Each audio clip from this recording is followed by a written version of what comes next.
Swayam Prabha. Digital India. Educated India.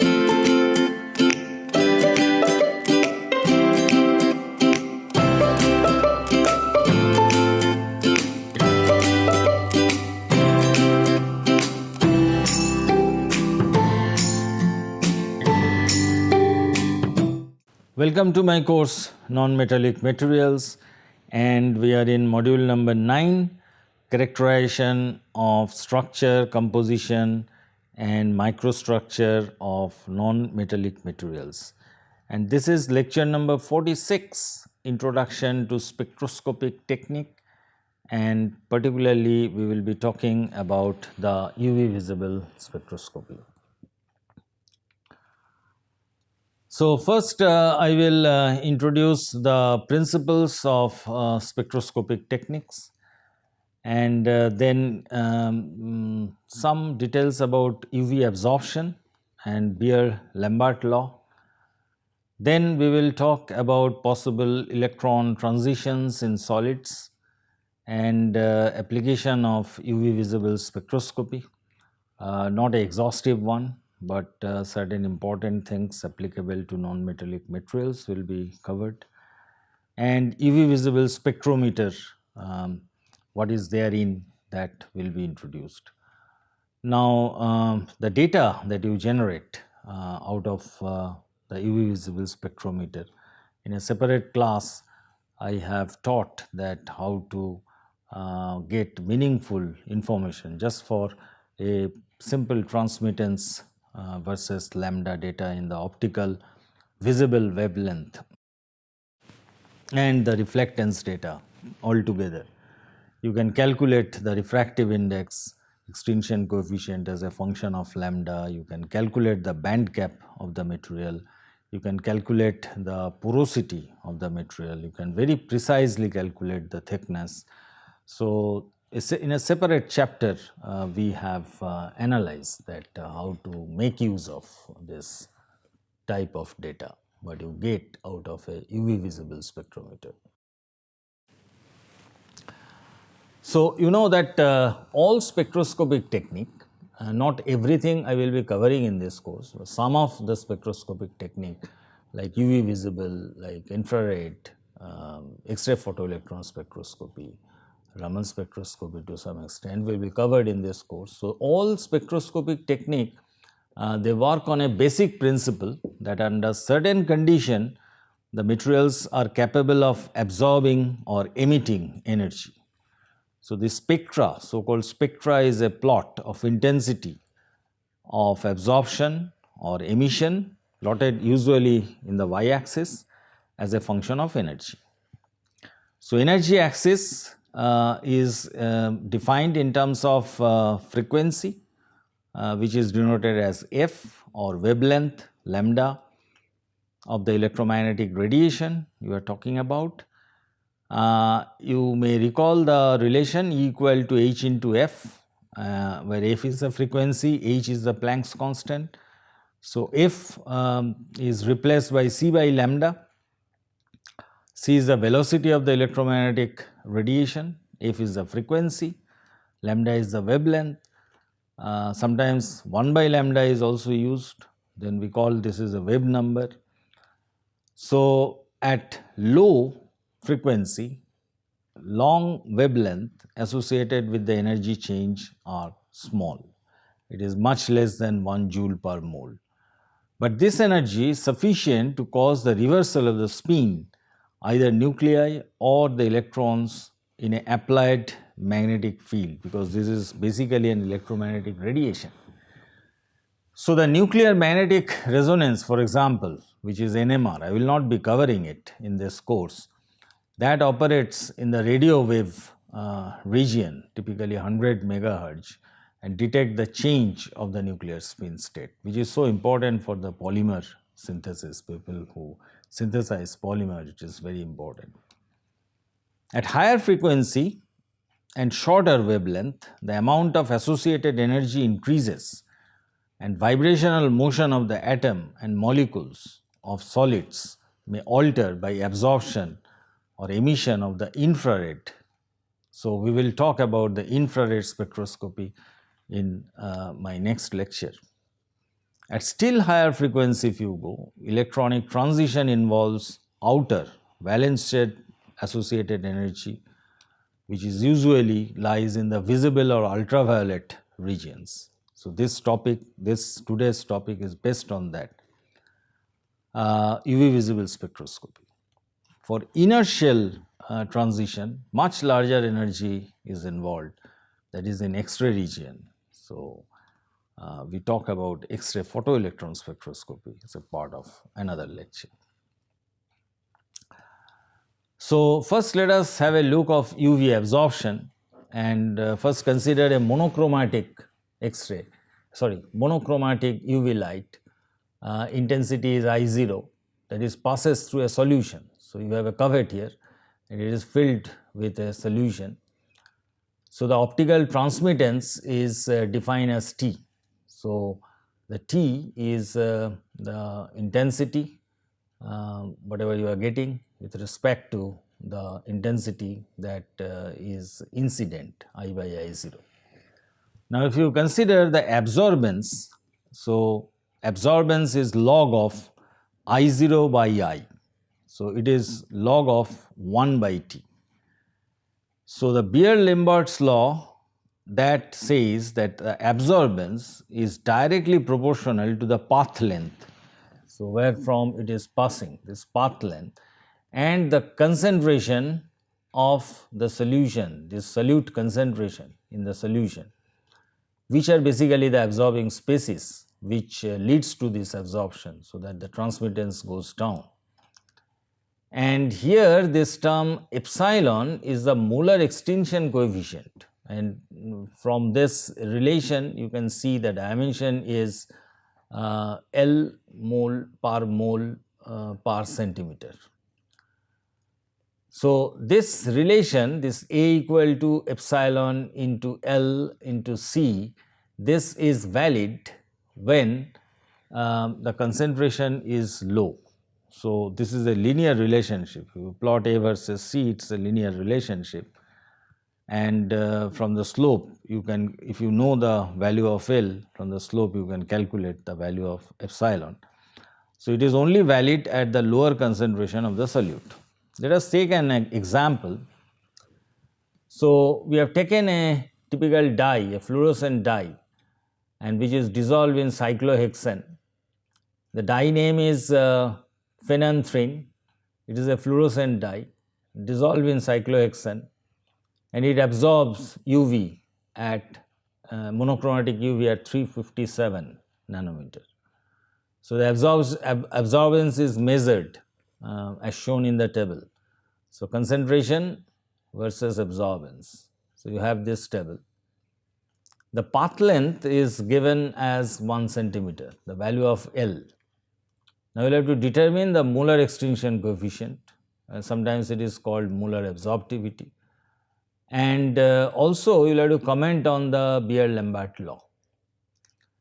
So, here you can do this percent transmission, it is log of 1 by T. So, you know the percent T, so you can calculate the absorbance, and these are the typical values that you will get. So, the Beer-Lambert law, it says A equal to epsilon into L into C, and A is defined as log of I0 by I, that means log of 1 by T. So, you can just work it out. You remember that what you will have to do, that absorbance you will have to plot with the concentration, and you will have to remember that this Beer-Lambert law is applicable only when A is linear function of C. So, from the slope of this linear curve, you can calculate the value of epsilon. In fact, if you have this two value, you can always calculate the slope. You have y1 and y2, you have x1 and x2. So, the slope is y2 minus y1 by x2 minus x1. So, you can easily calculate the value of epsilon, but you can go ahead and plot it in a proper way, do a linear fit and estimate the value and compare with the value that you can readily say. Now, in case of a solid, there are various possible electron transition that can take place. So, let us talk about the transition of electron between outermost energy level, because it is the energy is low, this electromagnetic energy, it is starting from say red region to UV region. So, about 200 to 900 nanometer or 800 nanometer that we are talking about.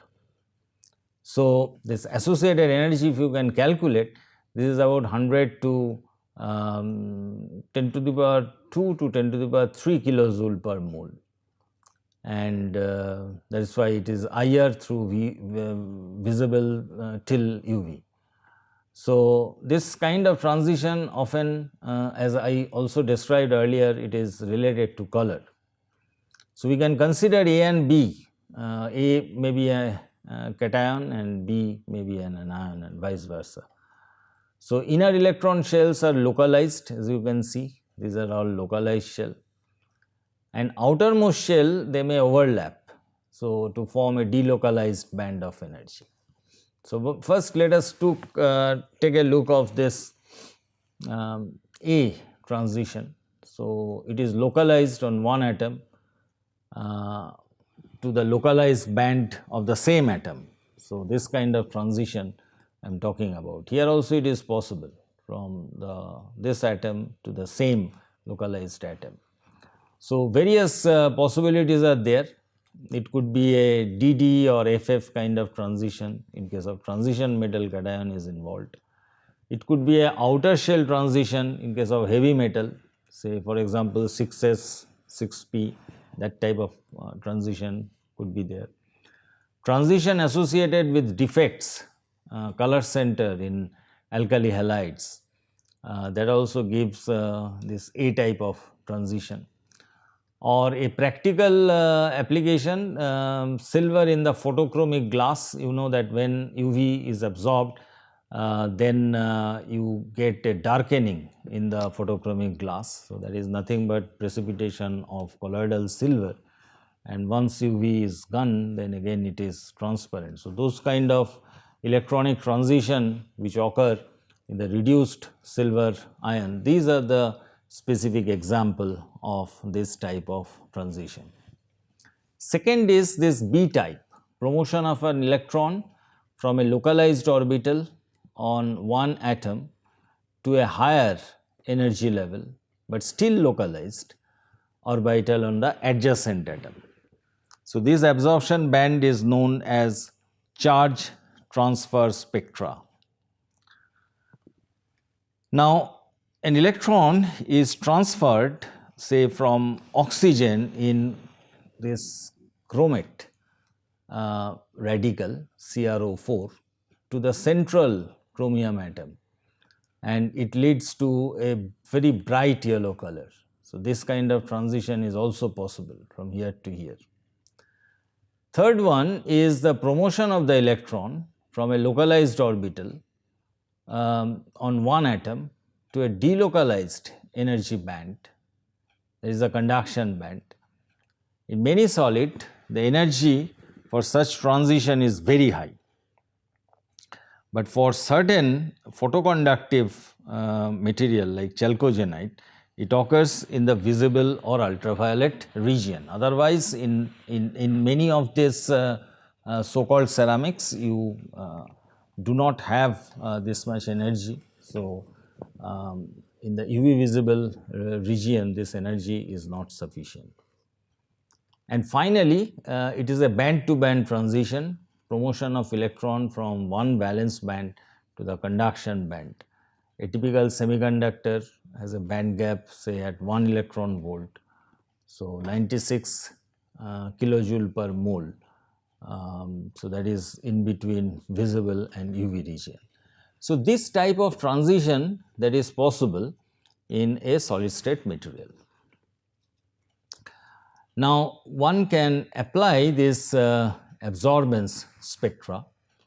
So, a typical UV visible absorption spectra, you can see it here, and we can use this to study the structure of the glass. Glass already you know, you have studied glass, a part of the other lecture.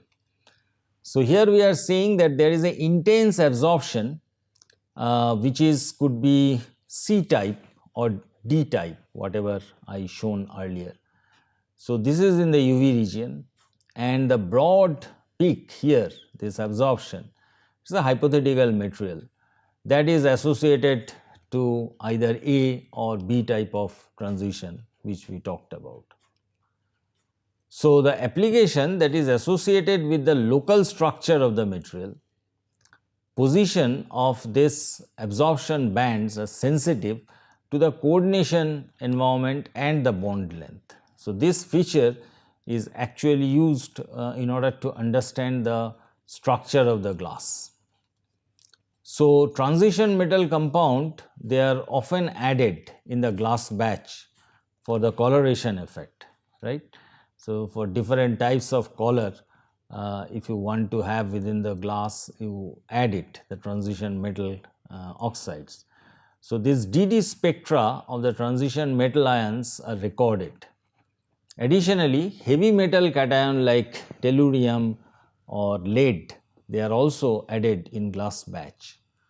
So, from the nature of the spectra, the coordination number can be estimated. How exactly it is done, this is not part of this lecture, but this is just for your information that the coordination number and the bond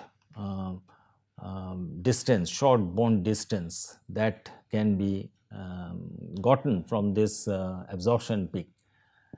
So, this information can be obtained and availability of this type of site of this cation, that can easily identified from this absorption spectra of this pertinent glasses. So, spectra of lead plus 2, they are very sensitive to the covalent character of the bond between lead ion and the neighboring anions. So, that eventually can identify the basicity of the glass, that also can be studied by UV visible spectra. The other important thing is the redox type of cation that is present, particularly for the optical fiber, you do not want any kind of coloration. So, iron oxide, this +3, iron in +3, they are responsible for green color in many glasses. So, the glass fiber, if you do this UV visible spectroscopy, then that will give you an idea that whether it is free from those kind of transition metal cation. So, there this kind of thing can be used. We have also talked about the laser material, aluminum oxide with small amount of chromium oxide, or neodymium glass laser. It consists glass doped with neodymium ion. So, information on chromium ions, neodymium ions and their coordination environment in the host structure, that is obtained from UV visible. So, the laser action results from the population inversion. We already talked it about in one of my earlier lectures. So, large number of electrons are excited to higher energy level. The excited electron, they drop back to the lower energy level and emit the laser beam. So, the detailed knowledge of the available energy levels and possible electron transition, this can be obtained by the so called UV visible spectroscopy. So, if you see the schematic of a UV visible spectrometer, it looks something like this. It looks a little bit complicated, but it has main sources like you have a light source, and this light source starting from UV and other type of sources, so different lamps are there. Then you have a diffraction grating, which is nothing but a prism which can make it monochromatic. You have filter, a half mirror somewhere here, and 4 normal mirrors, 1, 2, 3, 4. And you have sample cell and reference cell for liquid or for solid sample. And you have 2 lens and 2 electronic detectors. So, that constitutes your spectrometer to study this material. Now, first a beam of UV or visible that is separated its component wavelength using this diffraction grading, because you know that in diffraction it will make in a prism it will make it monochromatic. So, this slit S1 is used to adjust the light which is entering into the diffraction grating. Then the monochromatic beam is split into 2 equal intensity. So, one is going here, and then this half mirror, one is going here and coming to the reference, and another one is going to the sample. So, the monochromatic beam is split into 2 equal intensity by this half mirror, and this 2 beam passes through the sample and reference cell. So, the intensity of these light beams are then measured by 2 electronic detectors, say D1 and D2. So, over a short period of time, the spectrometer scans all component wavelengths starting from 200 to 800 nanometer, and each time your sample is here and the reference material is here, these intensities are compared, and basically what you get a transmittance as a function of lambda which is scanned. In case of reflectance, something similar is happening, but this thing is this configuration is little bit changed so that the reflectance spectra is actually recorded. So, reflectance and transmittance, if it is there, then absorbance also can be estimated. So, basically reflectance and transmittance are measured in a automated modern UV visible spectrometer. So, the part of this lecture you can read from a book by Anthony West, Solid State Chemistry, chapter 3, and also material characterization technique by Zhang and Lee and Ashok Kumar, chapter 9. The chapter says infrared spectroscopy and UV visible spectroscopy. And in this particular lecture, we introduce different spectroscopy technique. Mostly we talked about NMR, we talked about UV visible, IR, and X-ray photoelectron spectroscopy. And then we defined what is this Beer-Lambert law and its application example. Then possible electron transitions in solids, they were illustrated, and 2 prominent applications of UV visible spectroscopy we have highlighted, and finally a very basic look at a modern UV visible spectrometer is illustrated. Thank you for your attention.